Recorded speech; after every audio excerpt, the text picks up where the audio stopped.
Today we have 26 countries that have committed to deploying troops as a reassurance force in Ukraine or to being present on the ground, at sea, or in the air, to provide this reassurance to Ukrainian territory and to Ukraine the day after the ceasefire or peace.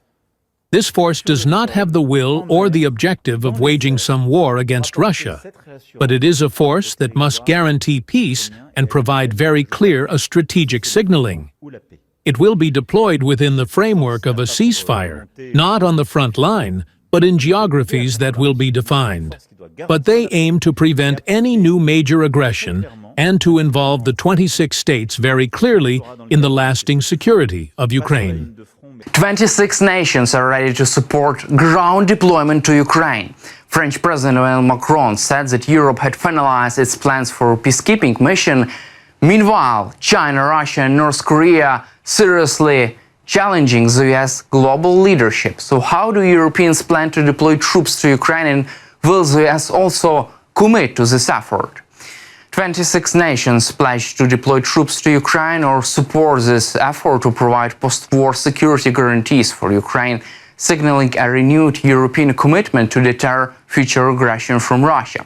Emmanuel Macron announced that 26 countries have committed to establishing so-called reassurance force that will provide security support across land, sea and air domains once active hostilities in Ukraine come to an end. These forces are intended not to direct combat against Russian troops, but to serve as a deterrent, offering training, equipment and symbolic military presence designed to prevent future aggression.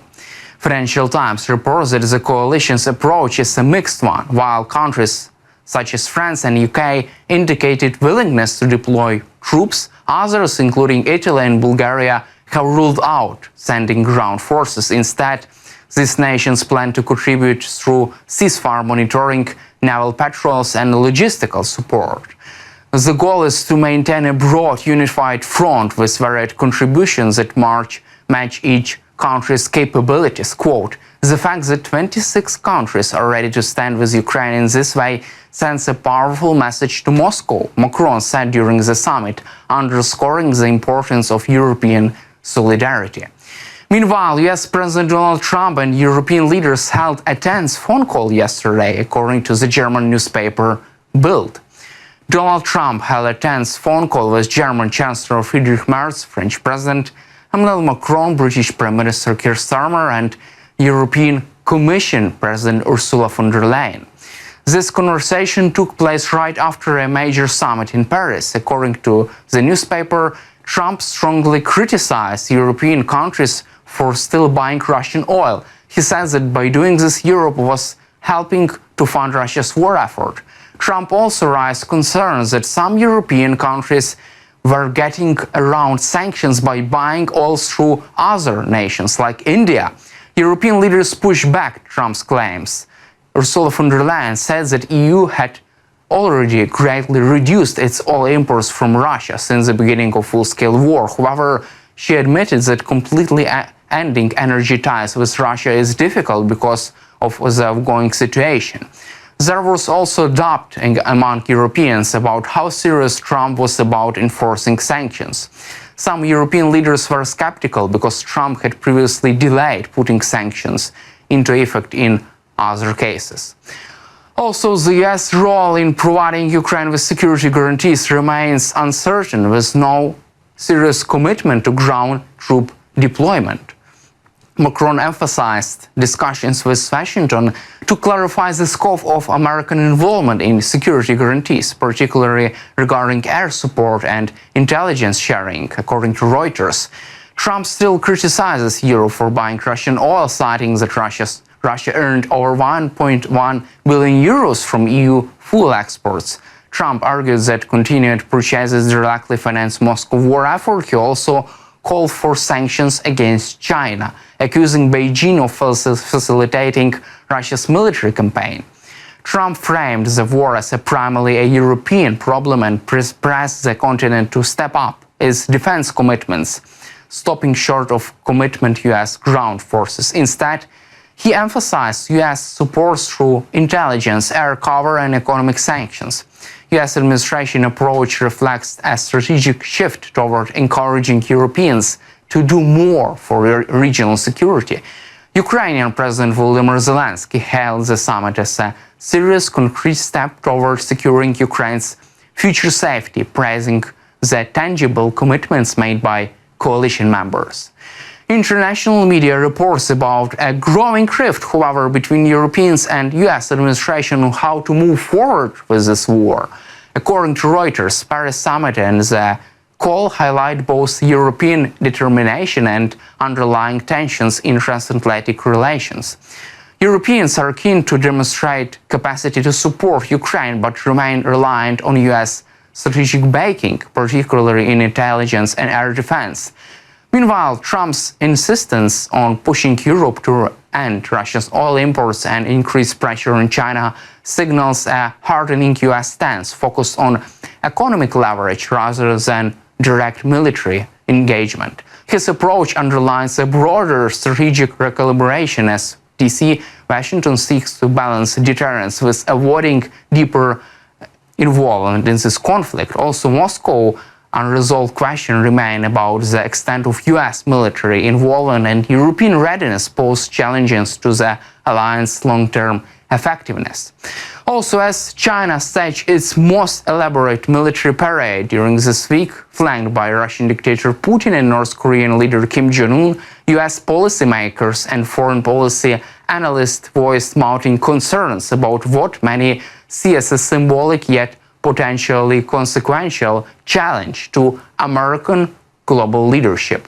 The event, held in central Beijing on September 3rd to commemorate the 18th anniversary of the end of the Second World War, served not only as a national celebration but also as a political statement. It projected the growing strategic alignment among authoritarian regimes and underscored Beijing's ambition to reshape the global order. Broadcast live to audiences across China, the parade along Tiananmen Avenue featured more than 12,000 troops from the People's Liberation Army and showcased the sophisticated of Chinese military hardware. According to Wall Street Journal, the display including ICBMs, hypersonic missiles, stealth fighter jets, and autonomous drone swarms, representing a significant evolution in Chinese military capabilities. As Reuters reports, the presence of Putin and Kim standing beside the Chinese President Xi Jinping marked the first public appearances of all three dictators together. This was widely interpreted as a deliberate signal of an emerging strategic axis, openly defying U.S. liberal world order. For the Kremlin, the event provided opportunity to showcase Russia's realignment toward Asia amid its growing isolation from the West over the war in Ukraine and sanctions. Putin's participated highlighted Moscow increasingly in deterrent relationship with China and North Korea, both economically and diplomatically. Quote, "She used this event to show he is not only in charge domestically, but that China is now the actor of an emerging authoritarian bloc," one former U.S. official told Reuters. The report describes the event as a diplomatic tour de force, with analysts pointing to Xi orchestration as a part of an effort to project strengths abroad while grappling with domestic challenges, including slowing down economy, political reshuffling, and persistent health rumors surrounding the Chinese leader. However, not all global observers are convinced that the Beijing summit marks the formation of durable political or military alliance. The Guardian editorial board cautioned against overestimating the event, noting that China, Russia, and North Korea do share overlapping interests, particularly in challenging the West. However, their historical mistrust and divergent priorities prevent them from uniting into a cohesive bloc. Quote, "This is not a formal alliance, but it is a statement of intent that should be taken seriously." In the US, President Trump issued a sharply worded response via Truth Social, accusing Xi, Putin, and Kim of conspiring to undermine the US.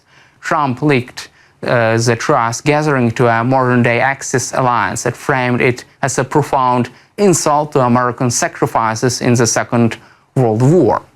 Others in the U.S. national security establishment struck a more measured tone. Former National Security Advisor John Bolton described the growing coordination between China, Russia, Iran and North Korea as a more serious geopolitical threat to the U.S.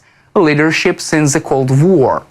Bolton emphasized that while not formally united, these regimes are increasingly coordinated in their efforts against the U.S. Even as these governments present a united front, analysts continue to point out the deep-seated vulnerabilities within each regime.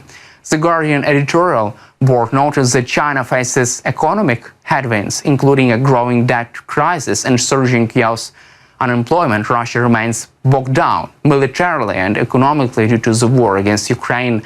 North Korea, meanwhile, is still grappling with chronic economic isolation and food shortages. These internal pressures, the editorial argues, could limit the staying power of any de facto alliance among the three states. For Washington, the event raises not only questions about the resilience of U.S. alliance and global influence, but also the urgency of crafting a coherent long-term strategy to respond to this emerging authoritarian alignment. That's all for today. Subscribe to our YouTube channel and glory to Ukraine.